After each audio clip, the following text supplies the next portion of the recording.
छोटी सी बात से शुरू हुई लड़ाई कब गांव के दो पक्षों की आपस में बीच में दुश्मनी पैदा हो जाती है, पता ही नहीं चलता। एक पक्ष के कई लोगों का कत्ल हो जाता है तो दूसरे पक्ष के लोग या तो जेल में थे या फिर वो फरार चल रहे थे।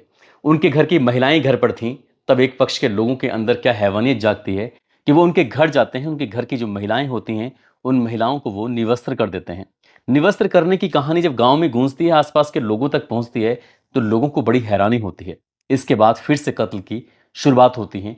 अभी तक तो 3 ही कत्ल हुए थे, लेकिन इसके बाद एक के बाद एक 10 कत्ल हो जाते हैं और इन कत्लों से कई परिवार पूरी तरह से तबाह हो जाते हैं। पहले ये लड़ाई लड़ी गई थी गैर कानूनी रूप से और बाद में फिर ये लड़ाई आज भी कानूनी रूप से लड़ाई लड़ी जा रही है और मामला कोर्ट में विचाराधीन चल रहा है। जब जब इस गांव का जिक्र आता है तो ये इस गांव के लोग सहम जाते हैं, ये सोचकर कि छोटी सी लड़ाई आखिरकार इतना बड़ा रूप कैसे ले सकती है।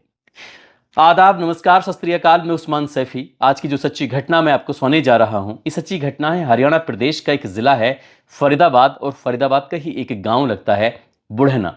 दरअसल ये बुढ़ना की सच्ची घटना है। बात कर रहा हूं साल 1995। एक बारात आने वाली थी और पुरानी जो बारात आई थी, उन बारातों को लेकर पुराना एक्सपीरियंस बहुत अच्छा नहीं था। तब गांव का ही वो व्यक्ति जो दलित समाज से था, वो जाता है एक जिम्मेदार आदमी के पास, जिसका नाम रिसाला सिंह होता है। जाकर हाथ पैर जोड़ता है, कहता है कि साहब, मेरी बेटी की बारात आएगी, बस मैं कोई किसी तरह का विवाद नहीं चाहता, आप हमारी मदद कर दीजिए। जैसे ही उसने रिसाला सिंह के सामने हाथ जोड़कर ये विनती की, रिसाला सिंह ने कहा कि तुम्हारी बेटी हमारी बेटी है, इसलिए तुम्हें डरने की घबराने की बिल्कुल भी जरूरत नहीं है। जितना भी हो सकेगा हम तुम्हारी मदद करेंगे, और गांव में किसी की हिम्मत नहीं जो तुम्हारी तरफ को आंख उठाकर भी देखे। वो तारीख जो थी, उस तारीख पर बारात आती है, और जब बारात आती है तो बारात चढ़ने की जब तैयारी चल रही थी, किसी ने आकर रिसाला सिंह को खबर दी कि उनकी बारात आ चुकी है, आप इसमें मदद कर दीजिए। रिसाला सिंह ने अपने 2 पोते, एक का नाम राजू होता है, दूसरे का नाम नरेश होता है, उनसे कहा जाता है कि तुम बारात के तब तक साथ रहोगे जब तक क्या बारात की पूरी तरह से चढ़त नहीं हो जाती, इसलिए सब कुछ सकुशल वापस लौट कर आना, सब कुछ ठीक ठाक करा के आना। बारात चढ़नी शुरू हो जाती है। इस मोहल्ले से उस मोहल्ले जब चढ़ रही थी बारात, चढ़ते चढ़ते जो बाराती आए थे वो अपना नाच रहे थे, गा रहे थे, खुशी के गीत गा रहे थे, सब कुछ बहुत अच्छा चल रहा था। कोई नहीं जानता था कि एक घर ब्रह्मजीत सिंह का जब घर पड़ता है तो किसी ने वहां से उन बारातियों के ऊपर पानी फेंक दिया। जैसे ही पानी फेंका तो उसमें शोर मच जाता है, चीख पुकार मच जाती है कि पानी फेंका गया है। इसी बात को देखते हुए राजू और नरेश खड़े होते हैं, कहते हैं कि इस बारात के साथ हम लोग हैं और यहाँ किसी भी तरह की कोई विवाद नहीं होना चाहिए। यदि विवाद होगा तो बात आगे बढ़ सकती है। उस वक्त तो हाथ पैर जोड़ के किसी तरह से इस विवाद को खत्म कर लिया गया, शांत कर लिया गया, क्योंकि बेटी की बारात आई हुई थी। कोई नहीं चाहता था कि किसी भी तरह का कोई झगड़ा हो। वो बारात आती है और आने के बाद अपने चली जाती है। लेकिन 2 परिवार, एक परिवार, एक पक्ष होता है रिसाला सिंह और दूसरा पक्ष होता है ब्रह्मजीत सिंह। इन दोनों के बीच में रस्साकसी सी मच जाती है, मूंछों की लड़ाई शुरू हो जाती है। मूंछों की लड़ाई जब शुरू होती है तो पहला उन्हें मौका मिलता है ब्रह्मजीत को, और रिसाला सिंह का जो बेटा होता है, जिसका नाम हरपाल सिंह होता है, हरपाल सिंह को पकड़ लिया जाता है और पकड़ने के बाद उसको बहुत बुरी तरह से पीटा जाता है। हाथ भी तोड़ दिए जाते हैं और पैर भी तोड़ दिए जाते हैं। हाथ पैर तोड़कर उसको घर बैठा दिया जाता है। वो इस घर में इस बात को लेकर बड़ा उबाल था।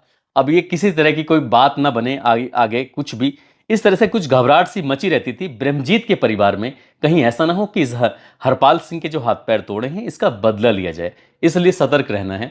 और धीरे धीरे करके कब 1 साल बीत जाता है, किसी को पता ही नहीं चलता। ब्रह्मजीत का परिवार एक एक कदम फूंक फूंक कर रख रहा था। खेड़ी के पुल के पास रिसाला सिंह के परिवार का एक व्यक्ति होता है, जिसका नाम सतवीर होता है। सतवीर मिल जाता है और सतवीर को उसने इसे मारा जाता है, पीटा जाता है। जब ज़्यादा ही मारा पीटा जाता है तो उसको फिर हॉस्पिटल में भर्ती कराना पड़ता है। पता चलता है कि सतवीर सिंह की मौत हो चुकी है। अब इस मूंछों की लड़ाई से कहानी शुरू होती है। पहले हाथ पैर तोड़े जाते हैं एक व्यक्ति के, जिसका नाम हरपाल होता है, और दूसरा, ये जो कहानी आगे बढ़ती है तो पहला कत्ल हो जाता है सतवीर का, जो रिसाला सिंह के परिवार का लगता है। अब इस घटना में ये राजू और समयपाल ये गवाह बना दिए जाते हैं कि इस घटनाक्रम को हमने देखा है। जिस तरह की आप जानते हैं कि जिस तरह के थाने में तो तहरीर दी जाती है और केस को पुख्ता करने के लिए, मजबूत करने के लिए गवाहों की जरूरत पड़ती है। रिसाला सिंह के परिवार के एक तो उनका पोता होता है राजू, दूसरा समयपाल होता है। ये गवाह होते हैं और इनमें मुकदमा दर्ज होता है दूसरे पार्टी के ब्रह्मजीत, मुकेश, जयप्रकाश और प्रमोद। इनके खिलाफ एफआईआर दर्ज कर ली जाती है। पुलिस पीछे पड़ती है, गिरफ्तारी शुरू हो जाती है और इधर से उधर आप जानते हैं कि किस तरह से पुलिस अपना काम करती है। पहले हत्याकांड के बाद धीरे धीरे करके 2 साल का समय बीत जाता है। साल 1998 आता है और ब्रह्मजीत के परिवार वालों को एक बार फिर से मौका मिल जाता है। नरेश की चाकू घोंपकर हत्या कर दी जाती है और जब हत्या होती है तो इस परिवार में और भी तनाव की स्थिति पैदा हो जाती है और नरेश हत्याकांड में गवाह बनता है राजू। राजू वही होता है जब राजू और नरेश जो बारात की रखवाली के लिए इन्हें भेजा जाता है। ये नरेश तो मर चुका है, लेकिन राजू जब गवाह बन जाता है तो ब्रह्मजीत के परिवार वाले उस राजू के भी पीछे लग जाते हैं और इसी साल इनके साल 1998 में उन्हें मौका मिल जाता है और ओल्ड फरीदाबाद के पास राजीव चौक के निकट गोली मारकर राजू की भी हत्या कर दी जाती है। यानी कि एक पक्ष से अभी सबसे पहली शुरुआत होती है, हरपाल के हाथ और पैर तोड़ दिए जाते हैं, साथ ही उनके जो परिवार के बाकी लोग थे जिसमें सतवीर, नरेश और राजू, इन 3 की हत्या कर दी जाती है। इधर से जो एफआईआर दर्ज होती है वो मुकेश, ब्रह्मजीत, प्रमोद, वीर सिंह, जयप्रकाश, सतीश और दिनेश के खिलाफ एफआईआर दर्ज कराई जाती है और जब एफआईआर दर्ज होती है तब पता चलता है कि जो वीर सिंह है वो ब्रह्मजीत का भाई है और हरियाणा पुलिस में हवलदार होता है। गांव में अब तनावपूर्ण स्थिति रहने लगती है। लोग डरने लगते हैं कि एक पक्ष के पास जाकर बैठें या दूसरे पक्ष के पास जाकर बैठें। इस बीच में जो शादी विवाह होते थे तो लोग डरते थे, घबराते थे, कहीं ऐसा ना हो एक पक्ष को बुलाएं तो दूसरा नाराज ना हो जाए, दूसरे को बुलाएं तो पहला नाराज ना हो जाए, कहीं ऐसा ना हो कि हमारे घर में भी ये आग फैल ना जाए। धीरे धीरे करके ऐसे वक्त आगे बढ़ रहा था और इसी वक्त के बीच में या तो ब्रह्मजीत के परिवार के कुछ लोग फरार चल रहे थे या फिर वो सलाखों के पीछे थे, लेकिन इसी बीच में मौका मिलता है रिसाल सिंह के परिवार के कुछ लोगों को। उन्होंने जाकर ब्रह्मजीत के परिवार की कुछ महिलाएं जो घर पर मौजूद थीं, ऐसा बताया जाता है कि उनके परिवार की महिलाओं को निवस्त्र कर दिया गया था, उनका चीरहरण कर दिया गया था और इस बात से ब्रह्मजीत का परिवार बहुत दुखी हो जाता है, परेशान हो जाता है और इसी बीच में मौका मिलता है रिसाल सिंह के परिवार वालों को और ब्रह्मजीत का जो भाई होता है जिसका नाम जीतन होता है उसकी हत्या कर दी जाती है। अब एक तरफ जो ब्रह्मजीत का जो परिवार था वो भी सलाखों के पीछे पहुंच जाता है और जीतन की हत्या होने के बाद जो दूसरा जो पहला पक्ष है हरपाल सिंह, उसके भी परिवार के लोग जेल में पहुंच जाते हैं। अब दोनों ही, पहला पक्ष भी और दूसरा पक्ष भी, यानी कि रिसाल सिंह के परिवार के लोग भी सलाखों के पीछे पहुंच जाते हैं और ब्रह्मजीत के परिवार भी सलाखों के पीछे पहुंच जाते हैं। अब यहां आपस में मिलना जुलना ये सब होता रहता था। जब आपस में एक दूसरे को देखते थे, बातचीत करते थे, तब इन्होंने एक प्लान बनाया, ऐसा प्लान कि जो भी हमारे बीच में हुआ है उस बारात चढ़ने से लेकर अब तक इस चीज को भुलाने की कोशिश की जाए, क्योंकि ये लड़ाई का मुंह हमेशा आसमान की तरफ होता है और लड़ाई को चाहें तो खत्म कर सकते हैं और ना खत्म की जाए तो वो कितनी भी लंबी जा सकती है।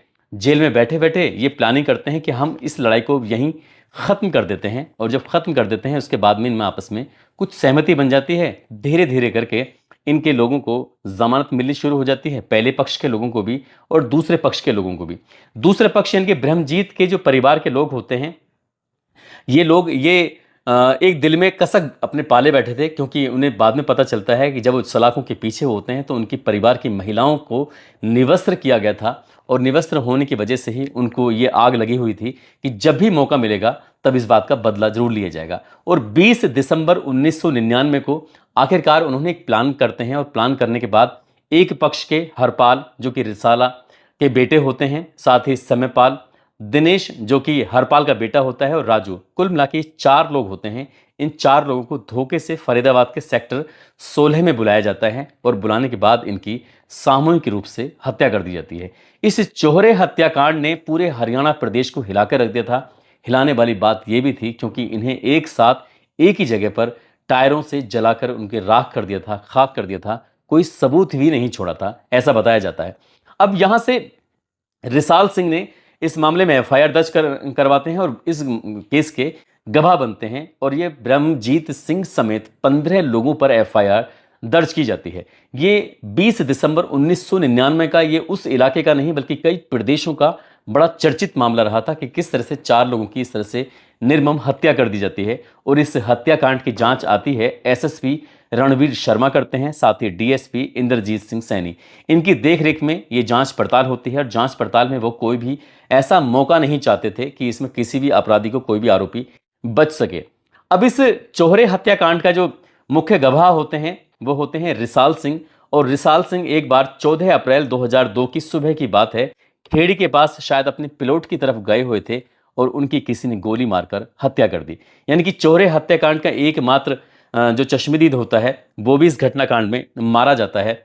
ये अब तक अगर हम बात करें 4 लोगों को एक साथ मार दिया गया था। एक व्यक्ति पहले, अभी तक एक एक तरफ, दोनों तरफ से देखा जाए तो 9 लोगों की हत्याएं कर दी जाती हैं। एक तरफ से एक होता है और दूसरी तरफ से 8 लोग होते हैं। 4 एक बार में मार दिए जाते हैं और बाकी एक एक करके 4 वैसे मार दिए जाते हैं। कुल मिला के जब 9 लोगों की हत्याएं हो जाती हैं, तो जब रिसाल सिंह की हत्या होती है तो इस हत्याकांड में गवाह बनता है सतीश उर्फ कल्लू और साथ ही चचेरा भाई गोपी। इनको गवाह बना दिया जाता है। निचली अदालत में मामला पहुंचता है और निचली अदालत में मामला पहुंचने के बाद 21 अगस्त 2004 को निचली अदालत 5 लोगों को, क्योंकि ये 15 लोगों के खिलाफ एफआईआर दर्ज थी, इसमें 5 लोगों पर को फांसी की सजा सुनाई जाती है, साथ ही 10 लोगों को उम्र कैद की सजा सुनाई जाती है। अब ये उच्च अदालत में यानी कि हाई कोर्ट में अपील की जाती है। हाई कोर्ट ने जब इस केस की सुनवाई करने के बाद उन्होंने कहा कि इस मामले को निचली अदालत को फिर से सुनना चाहिए और हम इन्हें लगभग 6 महीने का समय देते हैं। 6 महीने तक वो अपने इस मामले की फिर से जांच पड़ताल कराएं, कुछ भी कराएं, लेकिन इसकी फिर से पुनः सुनवाई होनी चाहिए। फिर से पुनः सुनवाई होती है और ये पहली जो सुनवाई होती है 21 अगस्त 2004 को, धीरे धीरे करके जो 6 महीने का समय दिया गया था वो समय ऐसा आगे बढ़ता है कि 17 नवंबर 2013 आ जाता है और पता चलता है कि पुनः सुनवाई के दौरान सबको बाइज्जत बरी कर दिया जाता है, क्योंकि पुलिस ऐसे कोई सबूत नहीं जुटा पाए थे जिससे कि अदालत के सामने रख सकते थे कि चौहरे हत्याकांड में इस तरह के मामला में इस तरह की कार्रवाई हुई है। जब ये बाइज्जत बरी हो जाते हैं तो ये मामला हाई कोर्ट में चला जाता है। इधर ये मामला हाई कोर्ट में चला जाता है और पुलिस जो लगातार, ये हवलदार होता है वीर सिंह, बताया जाता है कि वो मिल ही नहीं रहा था, उसको ढूंढने की कोशिश की जा रही थी और ये मामला हाई कोर्ट में चला जाता है। हाई कोर्ट में सुनवाई होने लगती है। एक पक्ष दूसरे पक्ष के खिलाफ लगातार कोशिश कर रहा था, क्योंकि 4 लोगों की एक साथ जो हत्या हुई थी और बाद में उनके शवों को जला दिया गया था। इस पूरी कहानी का जो मुख्य आरोपी था ब्रह्मजीत होता है। ब्रह्मजीत बताया जाता है कि फरीदाबाद के सेक्टर 11, ये मिलन वाटिका होती है, वहां पर एक जगह खड़ा होता है। एक लाल रंग की ब्रेजा कार आती है। उस ब्रेजा कार में ये 27 फरवरी 2018 को उस कार में बैठता है और बैठने के बाद गायब हो जाता है। जैसे वो गायब होता है, उसके परिवार वालों ने हर जगह ढूंढने की कोशिश की, तलाश करने की कोशिश की, लेकिन मिलता नहीं है। कि कहीं से मुखबिर के माध्यम से सूचना मिलती है 24 मार्च 2018 को कि ब्रह्मजीत का जो लाश है वो हरियाणा के पलवल के एक फार्म हाउस के अंदर लगभग 10 फुट गहरे गड्ढे के अंदर दबा हुआ है। जैसे पुलिस को सूचना मिलती है, पुलिस मौके पर जाती है, उस गड्ढे को खुदवाती है। वो ब्रह्मजीत जिसकी वजह से, जिसकी हठधर्मी की वजह से अब तक एक तरफ के लगभग 9 लोगों की हत्याएं हो चुकी थी, खुद उसके सगे भाई की जीतन की भी हत्या हो चुकी थी, अब उसकी खुद की यानी कि ब्रह्मजीत की भी हत्या हो चुकी थी। और जो पुलिस को मुखबिर से सूचना मिली थी, पुलिस ने जब मौके पर जाकर उस गड्ढे को खुदवाया तो 10 फुट गहरे गड्ढे के अंदर ब्रह्मजीत की आखिरकार लाश मिली जाती है। लोगों को लग रहा था कि अब सब कुछ यहाँ से शांत हो जाएगा। और जैसे ही इस हत्याकांड के बारे में आरोपी बनाया जाता है राजीव, और उसके साथ काम करने वाली एक महिला होती है स्वाति सेठी, बताया जाता है कि 10 करोड़ रुपए के आसपास की देनदारी थी, क्योंकि प्रॉपर्टी डीलिंग का ये काम करते थे और प्रॉपर्टी डीलिंग का काम करने के दौरान ही 10 करोड़ रुपए ना देना पड़े और दूसरे पक्ष पर शायद आरोप लग जाए, इसलिए ब्रह्मजीत की वो हत्या कर देते हैं। पुलिस इस मामले की जांच करती है और पुलिस की जांच में आता है कि ब्रह्मजीत ने राजीव भाटी पर, जिस पर हत्या का आरोप लगा था, उसे किसी वजह से 4 या 5 थप्पड़ मारे थे और उस थप्पड़ का बदला लेने के लिए ही ब्रह्मजीत की हत्या कर दी जाती है। लेकिन जब मामला ये अदालत में पहुंचा जाता है तो अदालत पहुंचता है अक्टूबर 2021 को, पता चलता है कि पर्याप्त सबूत न मिलने के कारण राजीव भाटी और उसकी जो सहयोगी होती है स्वाति सेठी, वो भी शायद बाइज्जत बरी हो जाते हैं। उसके बाद में क्या होता है पता नहीं चलता, लेकिन 24 साल बाद हाई कोर्ट का इस चौरे हत्याकांड में फिर से फैसला आता है हाई कोर्ट की तरफ से। पहले तो इस मामले में बाइज्जत बरी हो जाते हैं, लेकिन मामला जब हाई कोर्ट में पहुंचता है तो उसमें 10 लोगों को उम्र कैद की सजा सुनाई जाती है और 2 लोगों को आजीवन कारावास की सजा सुनाई जाती है। आखिरकार आज भी इस मामले की जो पैरवी कर रहे हैं वो रिसाला सिंह के पोते होते हैं, जिनका नाम सतीश उर्फ कल्लू होता है, और वो सुप्रीम कोर्ट की शरण में जाते हैं ये कहने के लिए कि जो इन्हें सजा मिली है, यानी कि 10 लोगों को उम्र कैद और 2 लोगों को आजीवन कारावास, वो कहते हैं कि जिस तरह के इन्होंने हत्याकांड को, चौहरे हत्याकांड को अंजाम दिया था, या परिवार के और उन्होंने 4 लोगों की हत्या की थी, इस हिसाब से इन्हें सज़ा कम मिली है, इन्हें ज़्यादा से ज़्यादा सज़ा मिलनी चाहिए, इसलिए वो अभी सुप्रीम कोर्ट में मामला चल रहा है। शुरुआत में लड़ाई होती है गैर कानूनी रूप से और एक दूसरे की मूंछों की वजह से एक के बाद एक कत्ल होते चले जाते हैं। दोनों पक्षों के 9 कत्ल हो जाते हैं और ब्रह्मजीत का भी कत्ल हो जाता है, यानी कुल मिला के 10 लोग मारे जाते हैं और साथ ही कई जिंदगियां, कई परिवार पूरी तरह से बर्बाद हो जाते हैं। और एक कहानी शुरू होती है ये बारात चढ़ने से लेकर और पानी फेंकने के ऊपर जाके खत्म होती है और उसके बाद धीरे धीरे करके ये कहानी आज भी ऐसी ही चलते चली जा रही है। जब जब इस बुढ़ेना गांव का नाम आता है तो लोगों के अंदर से सिरहंसी पैदा हो जाती है। लोग सोचने पर मजबूर हो जाते हैं कि छोटी सी लड़ाई को आखिरकार इतने बड़े रूप कैसे दे सकते हैं। काश उस दिन, जैसे क्या उस दलित बस्ती की जो बारात आई थी, उन्होंने बर्दाश्त किया था कि इनके ऊपर पानी डाल दिया, ठीक वैसे ही रसाला सिंह का परिवार या ब्रह्मजीत सिंह का परिवार बर्दाश्त कर लेता तो इतने लोग कभी ना मारे जाते। न केवल लोग मारे गए बल्कि जो बच्चे थे उनकी पढ़ाइयाँ भी बर्बाद हो चुकी थी, उनकी पढ़ाई भी रुक चुकी थी और बहुत कुछ उन्हें सहन करना पड़ा था, बहुत सारी चीज़ों से उन्हें महरूम रहना पड़ा था। तो दोस्तों, इस घटनाक्रम को सुनाने का उद्देश्य किसी को परेशान करना नहीं है, किसी का दिल दुखाना नहीं है, बल्कि आपको जागरूक करना है, आपको सचेत करना है कि छोटी छोटी बातों को लेकर इतना भी तुनक नहीं होना चाहिए, इतना भी दिल पर नहीं लेना चाहिए जिससे कि पीढ़ी दर पीढ़ी बर्बाद हो जाएं। और जाते जाते शिकोहाबाद के अर्नब प्रताप सिंह हैं, साथ ही कृष्णा यादव हैं और नूर मोहम्मद सिद्दीकी कुशीनगर के रहने वाले हैं। आज इनका जन्मदिन है, इनको जन्मदिन की ढेरों सारी शुभकामनाएं, बहुत बहुत मुबारकबाद।